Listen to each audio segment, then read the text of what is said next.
সামনেই বাসা, ট্রাই করতেছি টপে রান্না, চিকেন না, চিকেন ফ্রাই। এটা গরম অনেক, এগুলা কিনলেই আমার খুব বেশি আম্মুর কথা মনে পড়ে। আসসালামু আলাইকুম, শুভ সকাল। এখন বাজে হলো সকাল 7:30 মতো। মা আর ছেলে বের হয়েছি, তো সাইডে আসো মা।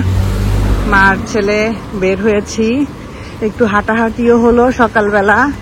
আর আমরা একদম ফার্স্টে এসে মালয়েশিয়াতে যে বাসায় থাকতাম, যে বাসায় থেকে আমার ব্লগিং ক্যারিয়ার শুরু, সেই বাসার ওইখানে একটা বাজার বসতো। তো তখন ওখান থেকে বেশ সবসময় বাজার করতাম। তো এখনো সেটা বসে। তো আমি সেই বাজারটাতে যাচ্ছি। সবাই হাতে করে দেখেন বাজার নিয়ে আসতেছে, তার মানে বাজারটা এখনো বসে, কারণ জায়গাটা এখনো আছে। তো যাই, টুকটাক দেখি কোনো বাজার পাওয়া যায় কিনা। আর সাথে একটু হাঁটাহাঁটি হয়ে যাবে তোষানকে নিয়ে। তোষানও সকালে উঠে পড়ে, যেহেতু ওর স্কুলের একটা অভ্যাস আছে। এখন তো স্কুলটা নতুন স্কুল শুরু হয়নি, তো যেহেতু একটা অভ্যাস আছে সকাল সকাল উঠে পড়ে। ওই উঠে দেখা যায় তো কোনো কাজ থাকে না, পড়াশোনাও নাই, ওই মোবাইল নিয়ে বসে থাকে। তাই স্ক্রিনিং টাইমটা একটু কম হইলো, আমার সাথে বের হইলো, একটু হাঁটাহাঁটিও করলো। এগুলো হলো অনেক পুরাতন বিল্ডিং, আর এটা একটা চাইনিজ টেম্পল। হ্যাঁ, অনেক পুরাতন বিল্ডিং, অনেক অনেক। তো এই যে আমরা বাজারটাতে আসছি, বাজারটাতে আগেকার মতো অতটা জমজমাট নাই। এখন দেখা গেছে যে অনেক কিছুই, মানে অনেক দোকান বন্ধ। আগে খুব জমজমাট ছিল, অনেক বছর পরে আসলাম। তো শাক নিলাম আমি, একটা ফুলকপি নিলাম, মাছও আছে দেখা যায় এখানে। তো মাছ এখান থেকে নিব না, কারণ এখানে মাছ আমি কখনো নিয়ে দেখি নাই, বলতে পারবো না কেমন হবে। আর খুব একটা ভেরিয়েশনও নাই মাছের। সবজি মোটামুটি ভালো পাওয়া যায়, চাইনিজ বাজার তো, চাইনিজ বাজারের সবজিগুলো ভালো হয়, ফ্রেশ হয়। একটু শাক নিলাম আর একটু কি নিলাম জানি, ফুলকপি নিলাম আর কি। তো ঠিক আছে, ফিশ নিব না বাবা। হ্যাঁ কি আসো, বিড়ালের বাচ্চা দেখছে প্রশান্ত বিড়ালের বাচ্চা দেখলে বা বিড়াল দেখলে এত বেশি খুশি হয়। তো চলেন বের হই। এখানে চিংড়ি মাছ, তারপরে এখানে বাইরে তাদেরকে দেখাই আমি। এই যে বাজারটা আমি এই যে দোকানটা থেকে নিলাম, এখানে বাইরে হলো এরকম কাপড়ের নিয়ে বসে। আমি এখান থেকে তখন স্কার্ট পরতাম, স্কার্ট টি শার্ট এখান থেকে কিনছি আর কি। তো এই যে সুন্দর সুন্দর টি শার্ট, বাচ্চাদের কাপড় চোপড়, স্কার্ট, এগুলো এখানে সেল করে। সেই সকালবেলা আপনাদের সাথে একটু টুকটাক শেয়ার করেছিলাম, বাইরে গিয়েছিলাম। পরে বাসায় আসার পরে নাস্তা টাস্তা শেষ করে আবার একটু আমি ঘুমাই গেছিলাম, ঘন্টাখানিক মতো। কেন জানি মনে হচ্ছিল যে একটু শুয়ে ঘন্টাখানিকের মতো ঘুমাই গেছি। এরপরে উঠে আমি যে কাজ শুরু করছি, আর ক্যামেরা অন করার কথাই আমার মনে ছিল না। বাসা পুরো আজকে ডিপ ক্লিন করছি, তো আপনাদেরকে দেখাই একটু। এই যে আমার এই যে শোপিসের এই কর্নারটা, আমি জানি না এত উপরে থাকি, এত উপরে বাসা আমার, এই বাসার এত উপরে কিভাবে যে ময়লা আসে জানি না। মানে 3-4 দিন যদি একটু না মুছি, পুরো একদম একটা প্রলেপ পড়ে যায়। তো এগুলো সব ডিপ ক্লিন করছি। তারপরে আমার কিচেনটা যেহেতু ওপেন কিচেন, দেখা যায় যে এই যে নিচের ফ্লোরটাতে দেখা যায় একটু তেল চিটচিটে একটা ভাব থাকে, এগুলো আজকে ক্লিন করছি। মানে বলতে গেলে সব ডিপ ক্লিন হয়েছে সব। তো এগুলো করতে তো টাইম লাগে। তারপরে এখানের এই রানারটাকে চেঞ্জ করলাম, চেঞ্জ করে রানারটা যেটা নতুন নিয়েছিলাম সেটা দিলাম, দিয়ে এভাবে করে রাখলাম। সব সব সব চলে আসছো। আমরা তো একটু বাহিরে যাব। ইকো ইকো ইকো আটকাও না।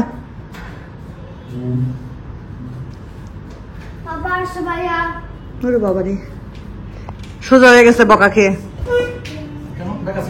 বেকা ছিল, বকা খেয়ে সোজা হয়ে গেছে। দুইটাই মিলে আমার বিছানার মধ্যে লাফায়, আমার বিছানার চাদর এদিক থেকে সেদিক।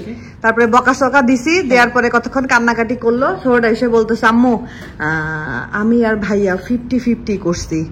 মানে আমি বলছি কে বেশি করছে, বলে কেউ না, আমরা 50-50 করছি। মানে সেও 50 করছে, তার ভাইও 50 করছে, দুইজনই সমান। তারপর আবার একটু পরে কি বলে, ভাইয়া 49, আমি 51। আর কি অবস্থা। তো এই যে দেখেন আমরা সেই গাড়িটার সাইড দিয়ে যাচ্ছি। এই গাড়িটা এখানে কেন এখনো পার্ক করা আছে এটা আমার ঢুকতেছে না। গাড়িটা মানে এখানের ভিতর থেকে আলামত যা নেওয়া তা তো নিয়ে চলে গেছে নিশ্চয়ই। এখন অ্যাবান্ডন, এখন যত বছর ইচ্ছা তত বছর পরে থাকতেও পারে এখানে। এখন যখন ক্লিয়ার করে এখান থেকে নিয়ে যায়। অবশ্যই গাড়ির নাম্বার দিয়ে তো ট্র্যাক করবে, দেখলাম আমি নিউজে দেখলাম যে গাড়ির নাম্বার দিয়ে ট্র্যাক করবে আর কি।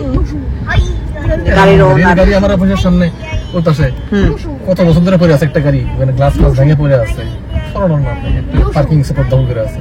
এইরকমই আমরা এই গাড়িটার সাইড দিয়ে বহুতবার আসছি, যখন এটার ভিতরে বডিটা ছিল আর কি, তাই না? কতবার আসছি হিসাব ছাড়া। আমি অবাক হয়ে গেলাম, মানে তোমার হচ্ছে সামান দিছে এই যে দেখছো কিনা এখানে, মানে গাড়িটার এই জায়গাটায় প্রায় 8-10টা মনে হয় সামানের কাগজ জমা আছে। সামান মানে জরিমানা, মানে পার্কিং নো পার্কিং জোনে পার্ক করলে সামান দেয় আর কি। হ্যাঁ, ওইটা যারা মানে ইয়ে দিছে, জেপি অফিসার আছে রাখছে, সে খেয়াল করেনি ভিতরে। জেপি জানা ডিবিকেল। আচ্ছা, খেয়াল ওই দেখলাম না, এটা তো পুরো মানে ব্ল্যাক, এটা নিশ্চয়ই ব্ল্যাক। দেখে তো দেখার কথা, খেয়াল করেনি, মানে বুঝতেও পারেনি হয়তো বা। চলে গেছে 2 মাস ধরে একটা বডি একটা গাড়ির ভিতরে, মানে কি চিন্তা করা যায়, আমি আসলে কি বলবো জানি না।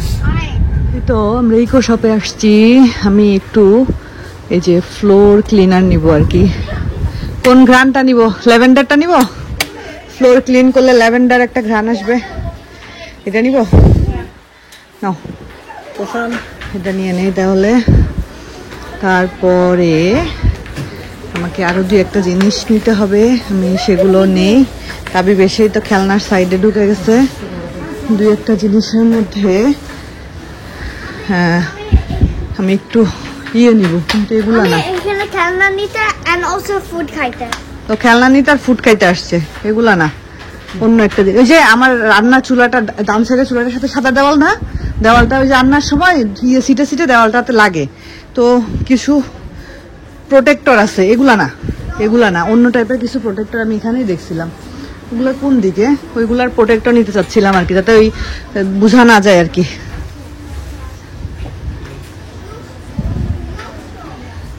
এগুলো তো না, কোন দিকে? কাপের কর্নারে আসছি। কিছুদিন আগে আমি 2টা কাপ কিনছিলাম, তার মধ্যে একটা কাপ গেছে ভেঙে। তো কাপের কর্নারে এসে এই নতুন জিনিসটা দেখে খুবই ভালো লাগলো, খুবই কিউট, খুবই কিউট এই জিনিসগুলো, কি কিউট। ড্রিঙ্কস খাওয়ার জন্য মানে খুবই সুন্দর, আমার তো খুবই ভালো লাগতেছে। বাট ওই কাপটা যদি একটাও পাই তাও তো ভাগ্য ভালো। একটা ভেঙে গেছে, কিন্তু মনে হচ্ছে না আছে, নাই, শেষ। ওই দিনই ভেঙে গেল, আমি বুঝতে পারি নাই। আমি মাইক্রোওয়েভে পানি গরম করতে দিয়ে দিছি, আর কাপটা মাইক্রোওয়েভ থেকে বের করার পরে দেখলাম ভেঙে গেল। এই জিনিসগুলো অনেক কিউট। নাই গো কাপটা, ভাবছিলাম আছে হয়তো বা, নাই, শেষ। ও তোষান তাপি বের কয়েকদিন ধরে খুব চিকেন খাইতে ইচ্ছা করতেছে, মানে বাসায় রান্না চিকেন না, চিকেন ফ্রাই। এটা গরম, অনেক হট। তো আমরা হলো ইকোর পাশেই শর্মা, হট না খাও, শর্মা হাউস আছে, তো এখানে আসছি। এখান থেকে আমরা এই যে চিকেন নিছি, চিকেন টেন্ডার। এটা এর আগে এভাবে দিত না, কিন্তু নতুন এটা এভাবে সার্ভ করা শুরু করছে। আর সাথে নিছি একটা পিৎজা। তো এটা হলো ইভিনিং স্ন্যাক্স আমাদের। এনজয় করতেছ? তাবিব এনজয় করতেছ? 2টা আজকে ভালো বকা খাইছে আমার কাছে। বকা খাওয়ার কারণ খালি বিছানায় উঠে লাফায়। হ্যাঁ, ওই যে সস। এটা সস না, এটা অন্য সস, এটা অনেক ইয়াম্মি, খাও। তো সস বলতে ভাবতেছে টমেটো সস। টেস্ট কেস হিসেবে আমরা একটা পিৎজা অর্ডার করেছিলাম। পিৎজাটার দামটাও কিন্তু খুব বেশি না, 12 রিঙ্গিত। তো 12 রিঙ্গিত হিসাবে কিন্তু ভালোই পিৎজা দিচ্ছে, বেশ সাইজেও বড় সড়ো। পিৎজা হাট বলেন, তারপরে ডমিনোজ বলেন, এইসব জায়গায় কিন্তু ইয়ে হয়, কি জানি বলে, এত বড় সাইজ থাকে না। বাট এখানে পিৎজা আমরা খাইছি এখানে অনেকবার, বাট পিৎজাটা কখনো আমাদের ট্রাই করা হয়নি। আজকে আমরা জাস্ট টেস্ট কেস হিসাবে ট্রাই করতেছি। টপিংসও ওভারলোডেড কিন্তু না, চিজটাও বেশ ভালো চিজ দিছে। তো এই যে ভালোই ভালো একদম। উপরে এই যে হার্বস গুলাও দিছে। তাই আম্মু খাওয়াই দিই গরম করে। এই তো আমরা একটু ওয়াটসনে ঢুকছি, আপনাদের ভাইয়া একটা বডি স্প্রে কিনবে, তো আর আমার একটা সিরাম কিনতে হবে। তো আপনাদের ভাইয়া বডি স্প্রে দেখতেছে, এই ফাঁকে আমি আবার একটু আর কি এটাকে কি বলে, যে সিরাম টিরাম, তারপরে বডি ওয়াশ, বডি লোশন যে সাইডে থাকে ওই সাইডে একটু আসছি। তো ভাবলাম যাওয়ার সময় আমি ড্রাইভ করি, কারণ আমার তো সামনে মাসে এক্সাম আছে, তো একটু তো আমাকে প্র্যাকটিস করতেই হবে, তাই না? তো আপনাদের ভাইয়াকে বললাম যে আমি ড্রাইভ করি, বললো ওকে করো, সমস্যা নাই। তো আমি ড্রাইভ করে নিয়ে যাচ্ছি, বেশি দূরে না, আমাদের বাসা কাছেই, একটু সামনেই বাসা। আগের বাসাটা তো আরো কাছে ছিল, এখন নতুনটা একটু ঘুরতে হয় এই আর কি, আদারওয়াইজ কিছু না, আস্তে আস্তে যাচ্ছি, সমস্যা নাই। কারণ কথা হইলো আমাদের গাড়িতে তো এখনো পি স্টিকার লাগানো নাই, পি মানে যারা ড্রাইভিং শেখার পরে চালায় তাদের জন্য পি স্টিকার, তো এই জন্য একটু সমস্যা, আদারওয়াইজ সমস্যা নাই। এই যে দাঁড়াই গেলাম, সুন্দর সিগন্যাল, দাঁড়াই গেলাম, একটু সামনে গিয়ে দাঁড়াই। ওকে, এই যে বাসায় চলে আসছি, টুকটাক কিছু কেনাকাটা করা হয়েছে। আর সবচেয়ে বড় কথা যেটা হলো, আমি একটা সিরাম কিনেছি। আমি যে সিরামটা ইউজ করি বর্তমানে, সেই সিরামটা শেষের দিকে, তো সিরামটা মোটামুটি একটু ইউজ করা হয়। তো আমি অর্ডিনারি সিরামটা চাচ্ছি না, অর্ডিনারি সিরামটা চাচ্ছিলাম, তো বললো যে অর্ডিনারি সিরামটা নাকি আমাদের স্টকে নাই, ওয়াটসনে আর কি। তো আমি বললাম তাহলে আমাকে একটা সিরাম সাজেস্ট করো, কারণ আমার কিছু ডার্ক স্পট আছে। তো পরে আমাকে এই ডার্ক স্পট কারেক্টিং গ্লো সিরামটা সাজেস্ট করলো, এটা সম্ভবত কোরিয়ান, আমি যদি ভুল না করে থাকি। তো এখানে কি কি আছে সেগুলো দেখাচ্ছি, ওয়াটার, গ্লিসারিন, নায়াসিনামাইড, প্রোপেনডিওল, জানি না আমি ভুল উচ্চারণ করলাম না শুদ্ধ উচ্চারণ করলাম, যাই হোক অনেক ইনগ্রিডিয়েন্টস এখানে আছে, তো দেখা যাক ইউজ করে। তো আপনাদের সাথে আজকে আবার ছোট্ট একটা ভিডিও শেয়ার করতেছি আমাদের ফ্ল্যাটের। আলহামদুলিল্লাহ, আপনাদেরকে বলেছিলাম টাইলসের কাজ শুরু হয়েছে, আল্লাহর রহমতে আমাদের ফ্ল্যাটের টাইলসের কাজ শেষ হয়ে গেছে। এখন যে কর্নারটা দেখতে পাচ্ছেন এটা হলো কিচেনে ঢোকার আগে একটা ছোট্ট করিডোর মতো আছে, তো এইখানটাতে আমি এই টাইপের টাইলসটা সিলেক্ট করেছি, এটা আমি সিলেক্ট করেছি। এরকম টাইলস আমাদের বাড়িতে আমার আব্বু আমাদের ডাইনিং টেবিলের ওই জায়গাটাতে লাগিয়েছিল, তো এটা দেখে আমার মনে হলো যে আমিও একটু আমার নতুন বাসায় এই টাইপের টাইলস লাগাই। তো একটা কর্নারে ওরকম লাগানো হয়েছে। এটা হলো কিচেনের টাইলসগুলো আপনাদের ভাইয়া চুজ করেছিল। আমার শাশুড়ি টাইলসের শপে গিয়ে ছবি তুলে তুলে দিয়েছিল। দেখেন সব জায়গায় খালি বিল্ডিং আর বিল্ডিং। এই যে সামনে কতগুলো কনস্ট্রাকশনের কাজ চলতেছে, আন্ডার কনস্ট্রাকশনে আছে। আমার ফ্ল্যাটটা হলো 1065 স্কোয়ার ফিট সম্ভবত, ল্যান্ড এরিয়া যেটাকে বলে, লিফটের এরিয়া বাদ দিয়ে। আর এটা হলো কিচেন টপ, আর কিচেনে হলো কিচেন টপগুলো এমন করে লাগিয়েছে যাতে করে আমি যদি ভবিষ্যতে কিচেনে ক্যাবিনেট করতে চাই সেটাও সুন্দর করে করা যাবে। আর কিচেনে সিঙ্কটাও লাগানো হয়ে গেছে, সিঙ্কটা আমার এত পছন্দ হয়েছে। আর নিচে ফ্লোরে তো পানি দেওয়া, টাইলস লাগানোর পরে নাকি ফ্লোর ভিজায় রাখতে হয়। আর এই যে নিচের এই জায়গাটা তো খুব সুন্দর করে সব কিছু ঠিকঠাক করে লাগিয়েছে। তো আমি খুব হাইফাই কিছু দিচ্ছি না, যেহেতু আমি থাকবো না, আমি এটাকে রেন্টে দিয়ে দিব। তো এই যে এই জায়গাটাতে যে নিচে যে থাকে সেই জায়গাটা, তো এই কারণে আমি মোটামুটি রেঞ্জের মধ্যে টাইলসগুলোকে লাগিয়েছি। আমার পুরো টাইলস খরচ পড়েছে, শুধু টাইলস কিনতে আমার খরচ পড়েছে 1,70,000 টাকার মতো, আর মিস্ত্রি খরচ লেগেছে মনে হয় 40,000 টাকার মতো। তো সব মিলাই আমার 2,10,000 টাকার মতো শুধু টাইলস লাগাতে খরচ পড়েছে। এটা হলো বারান্দার টাইলস, আর বারান্দায় গ্রিল লাগানো হয়ে গেছে। টাইলসের খরচ তো আমাদের বলতে পুরা ফ্ল্যাটের খরচই আমাদের, কিন্তু যেখান থেকে ফ্ল্যাটটা নিয়েছি ওনারা তো একটা এস্টিমেট দিয়েছে, ওনাদেরকে এত দিতে হবে, এর মধ্যে ওনারা যা যা করে দিবে সেগুলো ওনারা করে দিচ্ছেন। এখন বাকি যেগুলা টাইলস, তারপরে ফিটিংস, রং করা, এগুলো আমাদেরকে আলাদা করে খরচ করতে হবে আর কি, এগুলো আমরা করতেছি। আর ওনারা একটা জায়গা সহ এবং ওনারা যতটুকু করে দিবেন সেটা সহ ওনাদেরকে ওনারা ধরে দিয়েছেন। এই জায়গাটায় থাই হবে, এজন্য এইটা খালি। এটা হলো একটা বারান্দা, সেকেন্ড বেডরুমের সাথে বারান্দাটা পুরাটাই থাই দিব। আর এই তো সব কিছু মিলায় আলহামদুলিল্লাহ সবই ঠিকঠাক আছে। শুধু আমার আম্মুর দেখার সুযোগ হইল না। আম্মু খুব খুশি হয়েছিল আমি যখন ফ্ল্যাটটা বুক করি, সেটা তো আম্মু শুনে গেছে, কিন্তু আম্মুকে ভেবেছিলাম একবারে যখন আমি এই ফ্ল্যাটটাতে মানে যাব একদম হওয়ার পরে বাংলাদেশে, তখন আম্মুকে সাথে নিয়ে আমার একদম ফুলফিল কাজ হয়ে গেলে আমি ফ্ল্যাটটা আম্মুকে দেখাবো। ওই দিন আমার শাশুড়িও তাই বলতেছিল যে সবই ঠিক আছে, কিন্তু আপার দেখার নসিব হইল না। তো এই যে ইকো শপ থেকে টুকটাক কিছু জিনিস কেনা হয়েছে, আমি সবকিছু এখন দেখাইতে পারতেছি। এটা তাবিব নিছে। আমরা বাসায় কোল্ড ড্রিঙ্কস খাওয়া একদমই বন্ধ করে দিছি, আমরা বাসায় কোল্ড ড্রিঙ্কস খাই না। তো গিয়েই তো এটা নিলাম, ফ্লোর ক্লিনার। এটা বাসায় শেষ হয়ে গেছিল, দরকার ছিল।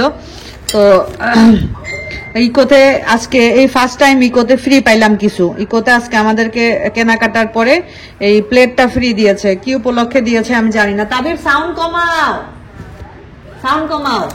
আর ডিআইওয়াই থেকে একটা স্প্যাচুলা কিনেছি, এটা আপনাদের ভাইয়ার জন্য। আপনাদের ভাইয়া মাঝে মধ্যে নিজের নাস্তা নিজে বানায় খায়। তো আমি যে স্প্যাচুলা গুলো কিনেছি ওগুলো একটু লেন্থে ছোট, তো ওগুলা দিয়ে উনি পারবে না আমি জানি, এই কারণে তার জন্য আমি দিয়ে মিউট করে যাও, টিভিটা মিউট করো, যাও মিউট করো, যাও যাও। তো এটা ডিআইওয়াই থেকে আপনাদের ভাইয়ার জন্য কিনলাম। আর এখানে বাচ্চাদের টুকটাক খাবার দাবার আছে। আর এটা কিনেছি কিচেন টাওয়াল, এগুলা সাইজ একটু বড়, এগুলা 3টা নিয়েছে 5 রিঙ্গিত। আমার কিচেন টাওয়াল বাসায় দরকার, যেগুলো আছে ওগুলো মোটামুটি সবগুলো ইউজ করা হয়ে গেছে, দেখি মা। তো এই কারণে এটা নিলাম। তো এটা 3 রকমের কালার। এগুলা কিনলেই আমার খুব বেশি আম্মুর কথা মনে পড়ে, মানে এমনি তো আম্মুর কথা খুব রাখো মনে পড়তেছে, কারণ আলহামদুলিল্লাহ আল্লাহর রহমতে দেখতে দেখতে আমার ফ্ল্যাটের কাজ হয়ে আসলো। আর টুকটাক অল্প কিছু কাজ বাকি আছে, এগুলো হয়ে গেলে আমার ফ্ল্যাটটা আল্লাহর রহমতে ফুলফিল হয়ে যাবে, সম্পূর্ণ হয়ে যাবে।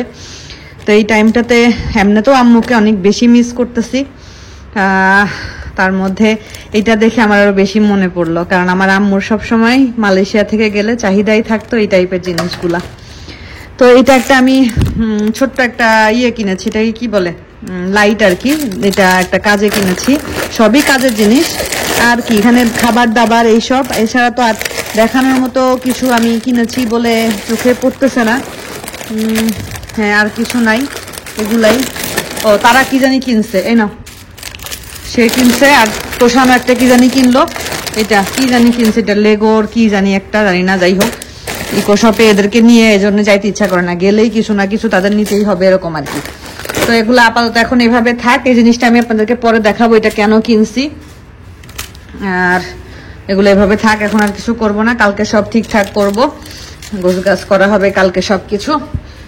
তো এটা আমি আপনাদেরকে দেখাচ্ছি। এই যে এটা দেখে আমার এত কিউট লাগলো লাইটটা, তো ভাবলাম যে লাইটটা নিয়ে আসি, এভাবে করে এখানে দেয়া যাবে, এই কারণে আমি লাইটটা এনেছি। আমার কাছে খুবই খুবই কিউট লাগছে লাইটটা, আসলে খুব সুন্দর একটা কালার। এটাকে কি কালার বলা যায়, নিয়ন কালার আর কি। আমার কাছে খুবই ভালো লাগছে না তোষান? ভালো লাগতেছে, ভালো, আমার কাছে ভালো লাগতেছে, জানি না কার কাছে কেমন লাগতেছে। আমার কাছে খুবই সুন্দর লাগছে। লাইট টাইট বন্ধ করে দিলে আরো ভালো লাগবে দেখতে, কিউট আছে জিনিসটা। আর তোষান কি নিয়ে আসছে এটা এখন বুঝে পাচ্ছে না, এটার এখন লাগানোর জন্য কি কি সব দেখতেছে, এগুলাই করেও। আপনাদের কেমন লাগতেছে জানি অনেকের ভালো লাগবে না, বাট আমার লাগতেছে। আজকের মতো বিদায় নিচ্ছি, সবাই ভালো থাকবেন, সুস্থ থাকবেন, আল্লাহ হাফেজ।